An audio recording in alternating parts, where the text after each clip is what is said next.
Welcome to Pivot to Passion, a commentary and podcast on simply living life, getting through challenges and putting one foot in front of the other. My name is Deanna Byrne, and today I'm going to talk a little bit about loss, growing, and boundaries. One of the toughest lessons that I learned this year was losing people and removing people.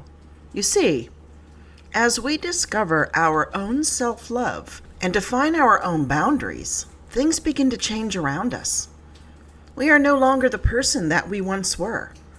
You know, that giver, healer, fixer, the one everybody went to, the one everybody always assumed you'd have the answers, the one that everyone around you assumed would roll in on your white horse to save the day.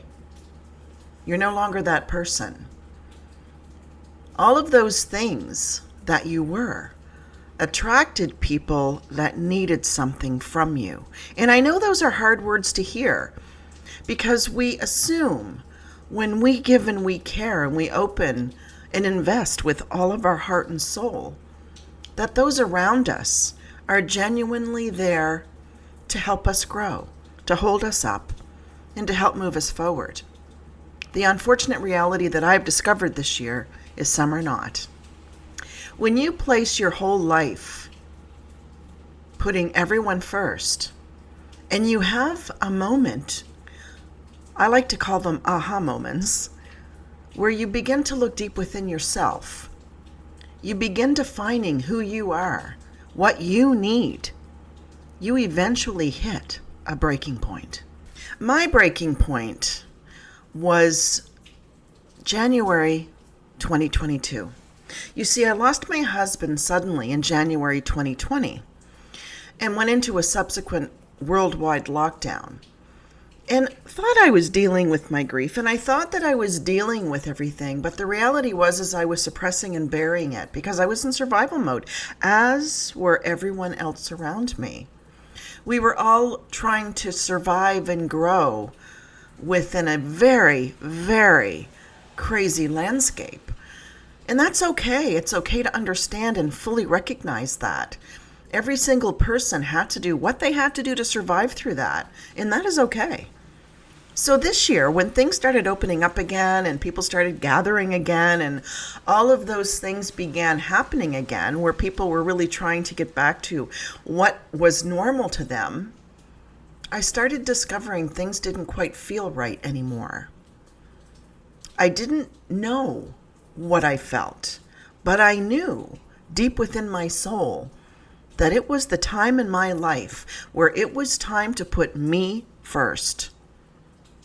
I found my own place in October 2021, and I remember when I was unpacking and hanging pictures and putting up ornaments and all of those sorts of things and discovering where I wanted to put the furniture and all of that. It was the first time in my life since my early 20s that it was really all about me. It was all about me finding what I wanted, where I wanted to hang the picture, where I wanted to put the couch, where I wanted to do things.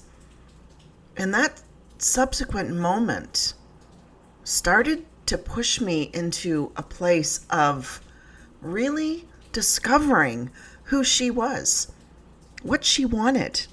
I had a conversation with a friend just a couple of evenings ago, and he asked me what was on my bucket list. And you know what? I didn't know. I said, well, I guess a hot air balloon ride maybe, and I'd love to have a cabin in the woods where I could just run away and get away. But it really got me thinking about really what was on my bucket list. What exactly is it I want in my life? Because I hadn't quite got there yet. But where I had gotten was understanding boundaries. And I want to talk a little bit about those, and we'll get back to the bucket list stuff later on. So boundaries, people have really begun understanding what they really truly are. And I'm going to talk about 3 different types. So porous boundaries. This is where I tend to see a lot of people, and this is where I was for many years. Anybody who is sitting within a center of porous boundaries, they let almost anyone get close to them. They're overly trusting of others, even strangers, and they overshare personal information, and they have difficulty saying no to others. Overly involved in other people's problems and quickly to adopt others' opinions, and avoids conflict by giving in to others, and does not assert personal values and communicates quite passively. I transitioned into porous from rigid, where I was for many years, because see, when I was in that helper, healer, fixer mode, I needed to conserve my own personal energy because I had to have energy to fix everything around me. So I lived within a seat of rigid boundaries. And that is where people tend to keep most people at a distance. They're very untrusting of others. They're very guarded with their own personal information. And they say no to others most of the time, and they are detached from other people's problems. And they tend to ignore others' opinions. They avoid conflict by pushing others away. They have very inflexible personal values, and they tend to communicate quite aggressively. That is where I sat for many, many years of my life, bouncing back and forth between rigid and porous. 2020 put me into more of a porous boundary situation, because all of a sudden I was beginning to open up, and I was beginning to really see what my life had been for many years prior, and how much I had given to others and not given to myself. And when I started focusing on myself, my own needs, I became known as selfish, vain. I couldn't think for others that are going through their own personal problems. Oh, I was told everything. Then let's transition over into healthy boundaries. This is a really hard place to get, and I'm not saying that you're not going to bounce back and forth through different boundary types. But healthy boundaries, this is where the empowerment comes from. We are selective about whom we let in and keep out.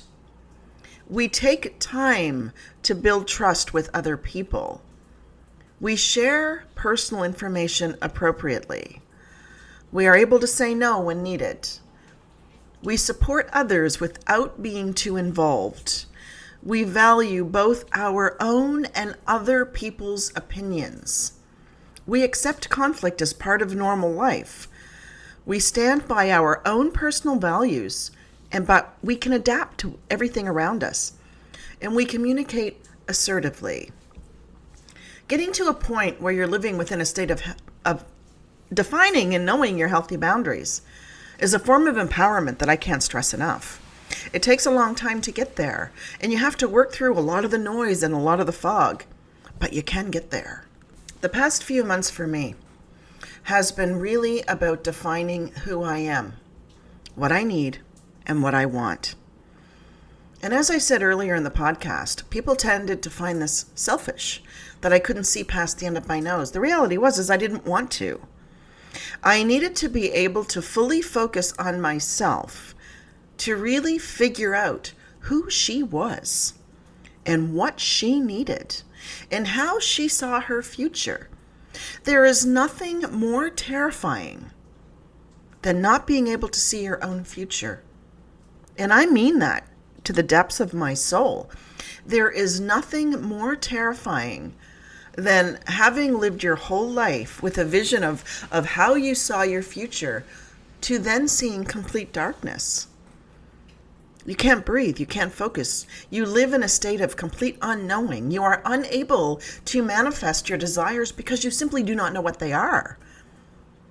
When you've really focused many years of your life, especially working within the law of attraction, but you are unable to laser focus your desires, your dreams, and your aspirations, it is a gut-wrenchingly terrifying moment for someone. And that's where I've been for the last few months. I was living in an absolute state of chaos and darkness. Knowing I was in there, knowing that I was spinning uncontrollably, knowing that I was unable to focus on the future. And the reason simply being, how can you focus on the future when you can't even focus on the present? So I really started working on my mindfulness. I really started focusing on today. What do I need today? What do I need in my life right now in this moment? Screw tomorrow. What do I need today? Because the reality is, if you don't take care of today and your foundation, there ain't going to be no tomorrow. You need to really define who you are as an individual and what you truly need.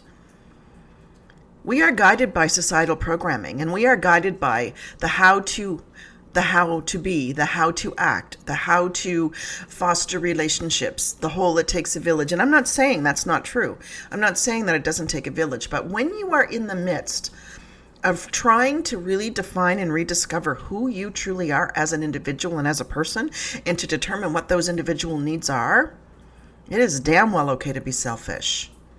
It is okay to step back and cut people off that you love or thought you loved, to really figure out who you are as a person. It can be a very dark and lonely time, and it can be terrifying. But when you start to see a light at the end of the tunnel, it can be one of the most empowering things that you have ever felt. The past few months, I have cut ties with relationships that I've had in my life for 40 plus years. I have not allowed new people into my life because even though they needed to come in, I didn't have the emotional or physical energy to foster those relationships. And one being a sibling that I had just found out about. It is not something that I was willing to open the door to. And I struggled with that decision. I struggled with, do I, out of obligation, even though I knew that the few short weeks we had been communicating were taking every single ounce of emotional energy that I had within me to try to deal with that. But the other thing that I realized was that that new relationship was creating such an intense trauma response within me that I couldn't even breathe. So that continued the spiraling. So I needed to make a decision to cut that off. And I needed to make a decision to cut other relationships off because they were no longer healthy for me. Not where I am today and not where I want to go tomorrow. So the reality is, when you finally begin to learn the lesson that losing people is okay, it is gut-wrenching and it is hard and it will rip your heart into a million little pieces. You will be angry. You will be sad. You will ask the universe why they brought certain people into your life if they were never meant to go anywhere. You will be angry that you wasted so many years focusing on the what ifs and the obligation. All of these emotions come to the surface. And you have to honor those emotions and you have to deal with those emotions. You have to allow yourself the opportunity to grow as a human being. Because when we do that, and when we tell ourselves that as long as we are looking down at the ground and not up, we still have a whole lot of living to do. We have a whole lot to give to the world around us, to give to ourselves. I'm going to go back to the bucket list conversation for a minute because I've really been pondering that for a few days since I had that discussion with my friend. And I started thinking about my bucket list. And we tend to look at a bucket list like big things, like, having a bagel in Paris or, or a river cruise through fjords or whatever. But the reality is a bucket list can be so little. It can be minor little things that you didn't see as big before that become big to you today. That is what a bucket list is. And it hit me that we should really never define a bucket list as something that we continue and check off before we die. It should be an ongoing thing of what we can and want to do to nourish our soul, to make us happy. So what if we looked at the bucket list like an ongoing fuel to catapult us forward? To not necessarily look at our life as figuring out who we want to be and working towards becoming that best person? What if we changed our mindset somewhat and just simply focused on being the absolute most amazing person we could be today? By honoring that person within us, by truly discovering our truest and most authentic self, by connecting with people that simply make us smile with no expectation in return, by eliminating people that don't. You see, it is truly okay to be selfish. And I know we don't hear that very often. It is truly okay to find what makes you feel amazing inside. It is truly okay to honor and practice self-love. And it is really okay to define and honor your healthy boundaries. Living in a rigid state of boundaries is energetically depleting. Living in a porous state of boundaries is also energetically depleting. It takes energy to cut people off, to hold people out, to build those walls that we tend to build around us to protect us for self-preservation. But it also takes a lot of energy to keep letting things in. Find your healthy boundaries. Define those. What works for you? But also understanding that in this process, you're going to lose people. You're going to lose people who you thought were your people, who you thought were your tribe, and who you thought were your future. You're going to lose people because who you are becoming is not who you were yesterday. You're going to lose people simply because they no longer vibrate at a frequency that you vibrate. But understanding that all of that is okay. Because when we remove people in situations from our lives, and we heal from that trauma, we allow room for new.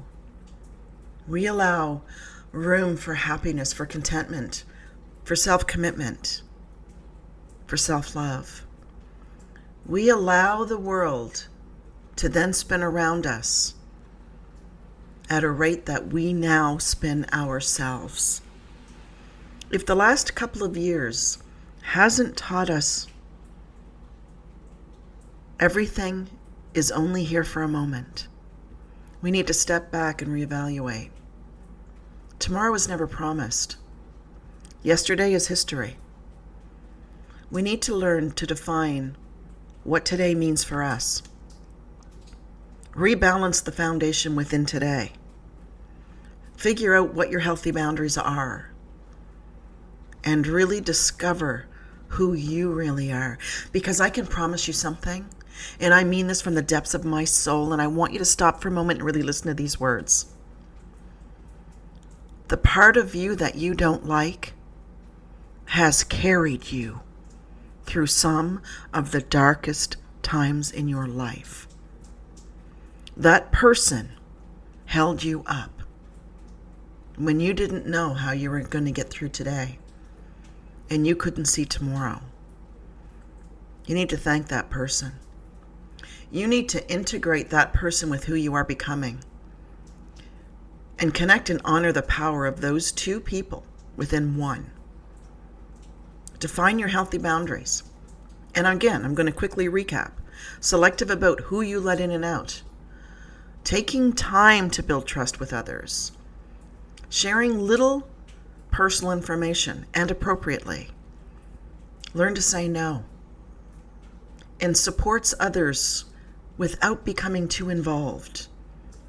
And value your own and other people's opinions. And accepting conflict as a normal way of life. Define and stand by your own personal values, but adapt to changes around you. And communicate assertively. You can become the most incredible human being that you want to be by letting go of yesterday and discovering tomorrow, while honoring and breathing within today. Thank you so much for joining me for today's podcast. I hope you got something from it, and stay tuned for more content coming down the pipes. Have a great day.